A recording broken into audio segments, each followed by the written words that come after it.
भारतीय नौसेना के एक वरिष्ठ अधिकारी ने मीडिया से बात करते हुए खुलासा किया है कि भारत अगले 7 से 10 वर्षों के भीतर परमाणु ऊर्जा से चलने वाले विमानवाहक पोत के विकास के लिए आवश्यक तकनीक हासिल कर लेगा। यह विकास भारत की नौसैनिक क्षमताओं में एक बड़ी छलांग लगाएगा, जिससे नौसेना को ईंधन भरने के लिए रूपांतरण पर निर्भरता के बिना हिंद प्रशांत और उससे आगे तक शक्ति प्रक्षेपण करने में सक्षम बनाया जा सकेगा। अधिकारी ने बताया कि भाभा परमाणु अनुसंधान केंद्र BRC, जिसने भारत की 55 श्रेणी की बैलिस्टिक मिसाइल पनडुब्बियों SSBN और आगामी परमाणु हमलावर पनडुब्बियों SSN के लिए 190 मेगावाट का परमाणु रिएक्टर पहले ही विकसित कर लिया है, भविष्य के विमानवाहक पोत में उपयोग के लिए इस सिद्ध डिजाइन को अपना सकता है।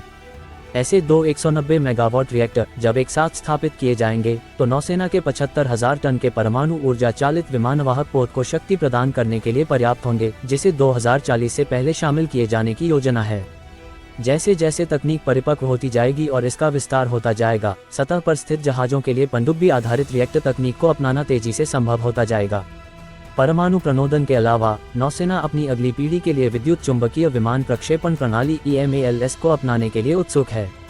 EMALS पारंपरिक भाप कैटापल्ट की तुलना में महत्वपूर्ण लाभ प्रदान करता है, जिसमें भारी विमान, मानव रहित हवाई वाहन और भविष्य की छठी पीढ़ी के प्लेटफार्मों को लॉन्च करने की क्षमता शामिल है। नौसेना वर्तमान में EMALS तकनीक के लिए स्थानीय और अंतर्राष्ट्रीय दोनों विकल्पों का मूल्यांकन कर रही है। EMALS को परमाणु प्रणोदन के साथ एकीकृत करने से भारत के भविष्य के बेड़े को उन्नत लड़ाकू जेट और मानव रहित प्रणालियां संचालित करने की क्षमता मिलेगी, जिससे उसकी युद्धक क्षमता में वृद्धि होगी।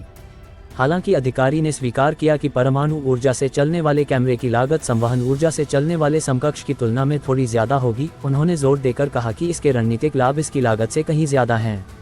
पारंपरिक रूप से चलने वाले वाहकों के विपरीत परमाणु ऊर्जा से चलने वाले वाहक बिना ईंधन भरे लंबे समय तक काम कर सकते हैं, जिससे नौसेना को दूर दराज के थिएटरों में भी अभियान जारी रखने की वास्तविक क्षमता मिलती है।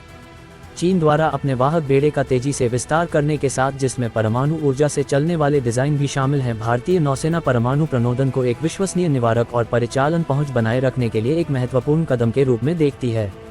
ये कदम भारत के दीर्घकालिक नौसेना आधुनिकीकरण रोडमैप के अनुरूप है, जिसमें भारतीय महासागर क्षेत्र TENAR और उससे आगे समुद्री प्रभुत्व सुनिश्चित करने के लिए परमाणु ऊर्जा से चलने वाली पनडुब्बियों और वाहकों की एक श्रृंखला की परिकल्पना की गई है।